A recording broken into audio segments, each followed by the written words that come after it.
മഴയിൽ കുതിർന്ന കുമളി ബസ് സ്റ്റാൻഡിൻ്റെ ദൃശ്യമാണ് കേട്ടോ. ഈ കുമളി ബസ് സ്റ്റാൻഡിനെ കുറിച്ചൊരു വിശദീകരണം തരാം. ഇത് തേക്കടിയുടെ കവാടമാണ് കുമളി. ഈ കുമളിയിലേക്ക് വരുന്നവർ ശ്രദ്ധിക്കേണ്ട കാര്യം, ഈ തേക്കടി ഇവിടുന്ന് 4 കിലോമീറ്ററാണുള്ളത്.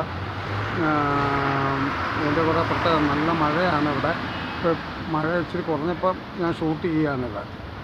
വരുന്ന വഴിയാണത്. അത് തമിഴ്നാട്ടിൽ നിന്ന് നേരെ കോട്ടയം പോകുന്ന റോഡാണത്. അവിടെ നിന്നാണ് തേക്കടിക്ക്. തമിഴ്നാട് അവിടെ നിന്ന് അങ്ങോട്ടാണ് പോകേണ്ടത്. അവിടെ നിന്ന് വന്നു കഴിഞ്ഞാൽ നേരെ ഈ കുമളി ബസ് സ്റ്റാൻഡിൽ വരും. ഈ കുമളി ബസ് സ്റ്റാൻഡ് ഇതാണ് KSRTC ഡിപ്പോ ഉണ്ട്. അവിടെയൊന്നും ആരും ചെന്ന് രാത്രി ചാടിയേക്കരുത്. ഇവിടെ നിന്നാണ് ബസ്സുകളെല്ലാം പോകുന്നത്. KSRTC ബസ്സുകൾ അവിടെ കോട്ടയം, എറണാകുളം എല്ലാം പോകുന്നത്. ഇത് എറണാകുളം റൂട്ടിലേക്കുള്ള കട്ടപ്പന റൂട്ടിലേക്കുള്ള, കട്ടപ്പനയല്ല, ഇത് ചങ്ങനാശ്ശേരി കോട്ടയം പോകുന്ന റൂട്ടിലേക്കുള്ള ബസ്സുകളാണ്. ഇവിടുത്തെ പ്രത്യേകത എന്ന് പറഞ്ഞാൽ കേരളത്തിലെല്ലായിടത്തേക്കും, അതായത് സുൽത്താൻ ബത്തേരി തൊട്ട് എല്ലാ സ്ഥലങ്ങളിലേക്കും ഇവിടുന്ന് ബസ് സർവീസ് ഉള്ളതാണ്. അതാണ് ഇവിടുത്തെ ഒരു പ്രത്യേകത. ഈ രാത്രിയിൽ വന്നു കഴിഞ്ഞാൽ ഇവിടെ സേഫൊക്കെയാണ് കേട്ടോ. ഈ ബസ് സ്റ്റാൻഡിലൊക്കെ വെയിറ്റ് ചെയ്യലൊക്കെ സേഫാണ്. ഈ ബിൽഡിങ്ങിൻ്റെ, ഞാൻ നിൽക്കുന്ന ബിൽഡിങ്ങിൻ്റെ താഴെയാണ് ബസ് സ്റ്റാൻഡിൽ. അവിടെയൊക്കെ മഴക്കാലമാകുമ്പോൾ വെള്ളം കയറുന്നതാണ്. ഇപ്പോൾ പഞ്ചായത്തൊക്കെ ഇടപെട്ട് വെള്ളം കെട്ടിക്കിടക്കുന്ന കുറച്ച് മാറ്റം വരുത്തിയിട്ടുണ്ട്. ഏതാണ് തേക്കടി വനത്തിൻ്റെ ഭാഗമൊക്കെ ആയിട്ട് വരും അവിടെയൊക്കെ. ഇവിടെ 4 കിലോമീറ്ററാണ് തേക്കടി കേട്ടോ. അടിപൊളി മഴയാണ് ഇവിടുത്തെ. പിന്നെ നിങ്ങളിവിടെയൊക്കെ വന്നു കഴിഞ്ഞാൽ നിങ്ങൾ രാത്രി 9 മണി കഴിഞ്ഞാൽ എറണാകുളം ഭാഗത്തേക്കൊക്കെ ബസ് കിട്ടാൻ പാടാണ്. അതൊക്കെ ശ്രദ്ധിച്ചോണം. കോട്ടയത്തേക്കും 10 മണി കഴിഞ്ഞാൽ ബസ്സില്ല. അങ്ങനെയൊക്കെയുള്ളൊരു പ്രത്യേകതയുണ്ട്. നല്ല മഴ പെയ്യുന്നു. ഇതും കാര്യങ്ങളൊക്കെ രാത്രിയിലൊക്കെ എല്ലാവർക്കും സുരക്ഷിതമായിട്ട് അവിടെ ഇരിക്കാം. അത് പഞ്ചായത്ത് വെയിറ്റിംഗ് ഷെഡാണ് ബസ് സ്റ്റാൻഡിൻ്റെ. പിന്നെ അവിടെ മൊബൈൽ ചാർജ് കുത്താനുള്ള സൗകര്യമൊക്കെ ഉണ്ട് കേട്ടോ. ഇതാണ് കട്ടപ്പന റൂട്ടിലേക്കുള്ള ബസ് പോകുന്ന ഏരിയയാണിത്. സമീപ ദൃശ്യം. ഇവിടെ അപ്പുറത്ത് ഓട്ടോ സ്റ്റാൻഡൊക്കെ ഉണ്ട്. 24 മണിക്കൂർ ഓട്ടോയൊക്കെ ഉണ്ട് കേട്ടോ. ജീപ്പുകളുണ്ട്. 24 മണിക്കൂർ എങ്ങോട്ട് പോകാനാണെങ്കിലും. കുമളിയിൽ ഇത് നിങ്ങൾക്ക് എവിടെ സമയത്ത് പോകണമെങ്കിലും രാത്രിയിൽ വന്നു കഴിഞ്ഞാൽ ഇത് ഓട്ടോ സ്റ്റാൻഡ് മിതമായൊക്കെ ഓട്ടോ നിരക്കുകളൊക്കെ ഉള്ളൂ. അതാണ് തമിഴ്നാട് ബോർഡറാണ്. ഇത് ബോർഡർ. അവിടെയാണ് പോലീസ് സ്റ്റേഷനൊക്കെ. അവിടെ നിന്ന് അങ്ങോട്ട് തമിഴ്നാടാണ്. ഇത് കാർ സ്റ്റാൻഡ്. രാത്രി ഏത് സമയത്ത് ഇവിടുന്ന് വാഹനങ്ങളൊക്കെ ഉണ്ട്. രാത്രി 24 മണിക്കൂർ ഇവിടെ കടകളൊക്കെ ഉണ്ട്. അവിടെ ഒരു ചായക്കടയൊക്കെ ഉണ്ട് രാത്രിയിൽ. മൂന്നാർ റോഡാണ്. ഇതാണ് PWD ഗസ്റ്റ് ഹൗസ്. ഇത് PHSC ആണ് കുമളിയിലെ. ഇത് ഇവിടെ നല്ല വിജയശതമാനമുള്ള ഒരു സംഭവമൊക്കെയാണ്. അപ്പോൾ ഞാൻ ഇരിക്കുന്ന തേക്കടി മൂന്നാർ ബസ്സിലാണ്. ഇത് തേക്കടി മൂന്നാറാണ്. ഈ ബസ് ത്രൂ ബസ്സാണ്. നല്ല അവർ ദൃശ്യങ്ങളൊക്കെ കാണിച്ചേ കൊണ്ടുപോകുള്ളൂ. ഞാൻ തേക്കടി മൂന്നാറിൻ്റെ കുറച്ച് ഭാഗങ്ങൾ, വഴികൾ കാണിച്ചു തരാവേ. മൂന്നാർ പാതയിലെ ദൃശ്യങ്ങളാണ്. ഇനി ഇത് എൻ്റെ സംഭാഷണമൊന്നും ഇതിനകത്ത് വലുതായിട്ട് കേൾക്കാൻ പറ്റുകയില്ല. കാരണം ഇതിനകത്ത് ഇങ്ങനെ പാട്ടിടും അവിടം വരെ. അതേ ഉള്ളൂ ഏക ശല്യം. എല്ലാവർക്കും മൊബൈലുണ്ടെങ്കിലും ഇവരിങ്ങനെ ഇട്ടുകൊണ്ടേയിരിക്കും പാട്ട്. നല്ല പാട്ടൊന്നും അല്ല കേട്ടോ. ഞാൻ കുറേ ദൃശ്യങ്ങൾ കാണിക്കാം.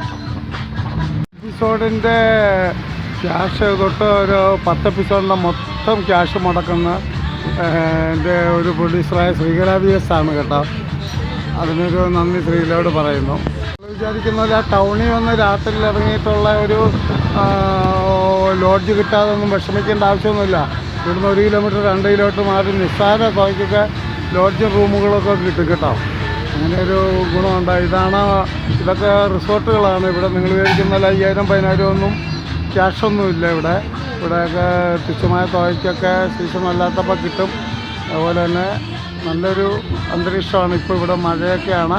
എന്നാലും തേക്കടിയിലൊക്കെ കയറുമ്പോൾ അട്ടയൊക്കെ ശല്യമുള്ളതെന്നുള്ളൂ. ഒരു പാട്ടെൻ്റെ വോയിസ് ഓവറിനെ ശല്യം ചെയ്യുന്നുണ്ടെന്നറിയില്ല. എന്നാലും മൂന്നാർ കുമളി, അതായത് കുമളിയിൽ നിന്ന് കുമളിയിൽ നിന്നുള്ള തേക്കടിക്ക് നിന്ന് മൂന്നാറിലേക്കുള്ള യാത്രയിലാണ്. ഇതിൻ്റെ ഇടയ്ക്കൊരു 10 എപ്പിസോഡ് 20 എപ്പിസോഡ് ചെയ്യണമെന്നാണ് വിചാരിക്കുന്നത്. എല്ലാ ടൂറിസ്റ്റ് പ്ലേസുകളും ഉൾപ്പെടുത്തിക്കൊണ്ട്. ഇതിനകത്ത് ഓരോ സ്പോട്ടുകളും ഞാൻ വിട്ടുകളയല്ല. എല്ലാം നിങ്ങളെ അറിയിക്കാം. നിങ്ങൾക്ക് ഓണത്തിനാണേലും വരാമല്ലോ. നിർത്തിയപ്പോൾ ഞാൻ എടുത്താണ്. ഇതുണ്ടോ എന്ത് നല്ല ഏലത്തോട്ടങ്ങളൊക്കെയാണെന്ന് നോക്കി. ഇവിടുത്തെ ദൃശ്യങ്ങളിൽ ഇതൊരു നല്ലൊരു ദൃശ്യവിസ്മയമാണ് കേട്ടോ. ഇവിടെ നല്ല മാന്തര ദൃശ്യങ്ങളാണ്. ഈ മൂന്നാർ വരെയുള്ള എല്ലാ സ്ഥലങ്ങളിലും ഞാനിങ്ങനെ നിർത്തി ഞാനത് ഷൂട്ട് ചെയ്തോളാം. ഇതിനടുത്ത് ചായ കുടിക്കാൻ നിർത്തിയപ്പോൾ എടുത്താണ്. അപ്പോൾ എന്ത് നല്ല രസമുള്ള ഒരു തോട്ടമാണിത്. ഇതും കൂടെ ഒന്ന് ഷൂട്ട് ചെയ്ത് വെച്ചേക്കാമെന്ന് വിചാരിച്ചു. നമസ്കാരം. ഇന്നത്തെ എപ്പിസോഡ് നമ്മുടെ അത് ഏകദേശം തേക്കടിയും കുമളിയൊക്കെ ഏകദേശം ഷൂട്ട് ചെയ്ത് കഴിഞ്ഞു. ഇനിയിപ്പോൾ ഞാൻ മൂന്നാറിലേക്ക് പോവുകയാണ്. ആ പോകുന്ന വഴികളെല്ലാം ഞാൻ ഷൂട്ട് ചെയ്ത് ഓരോരോ സ്ഥലങ്ങൾ ഷൂട്ട് ചെയ്ത് നോക്കണം. ഇപ്പോൾ കുറച്ച് ഭാഗം ഷൂട്ട് ചെയ്തു. ഒരു 10-20 എപ്പിസോഡ് ചെയ്യണം എന്നാണ് ഒരാഗ്രഹം.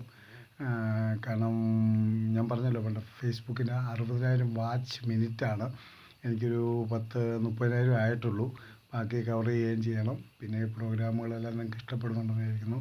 അതുപോലെ തന്നെ ഒരു പ്രധാനപ്പെട്ട കാര്യം പറയാനാണ് ഞാൻ ഈ എപ്പിസോഡ് ഉപയോഗിക്കുന്നത്. 2 കാര്യമാണ്. ഒന്ന്, ഇതിന് ഇപ്പം നിലവിൽ ഫിനാൻഷ്യൽ സപ്പോർട്ട് തരുന്നത് മൊത്തം ശ്രീകല VSും കുറച്ച് പൈസ ജാബിറുമാണ് തരുന്നത്. അവർക്ക് പ്രൊഡ്യൂസേഴ്സാണ് അവർ.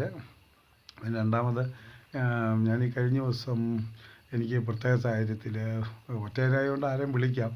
ഞാൻ ഫിനാൻസ് മിനിസ്റ്ററെ വിളിച്ചിരുന്നു. ഈ ക്ഷേമ പെൻഷൻ കൊടുക്കുമെന്ന് പറഞ്ഞ് ശനിയാഴ്ച വൈകുന്നേരം തന്നെ ഞാൻ തങ്കപ്പൻ എന്ന് പറഞ്ഞൊരു ചേട്ടനെ വഴി വെച്ചുകൊണ്ട്, അതായത് ഈ പൈസ എടുത്തിട്ട് മരുന്ന് മേടിക്കാനും ശ്വാസം മുട്ടലൊക്കെയാണ്. അത് വ്യാഴാഴ്ച കൊടുക്കും ആദ്യം പറഞ്ഞു, ശനിയാഴ്ച കൊടുക്കുമെന്ന് പറഞ്ഞു. ഞാൻ വിളിച്ചിരുന്നു.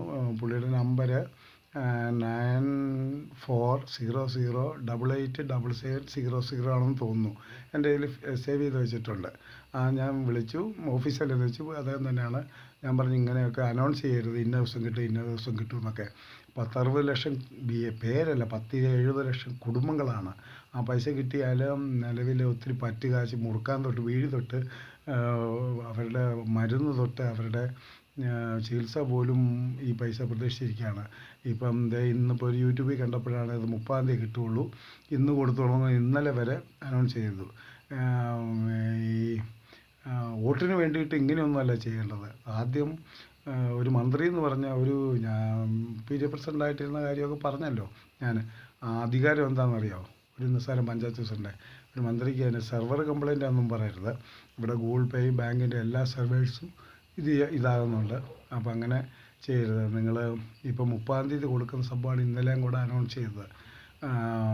ഇതൊക്കെ നെഗറ്റീവായിട്ട് വരത്തേ ഉള്ളൂ. കാരണം ജൂലൈയിൽ മറ്റേ തദ്ദേശ സ്വയംഭരണ ഇലക്ഷൻ അഭിമുഖീകരിക്കുന്നത്. അത് കഴിഞ്ഞ് 5-6 മാസം കഴിയുമ്പം അസംബ്ലി ഇലക്ഷൻ. ഇങ്ങനെയൊക്കെ ഉണ്ട്.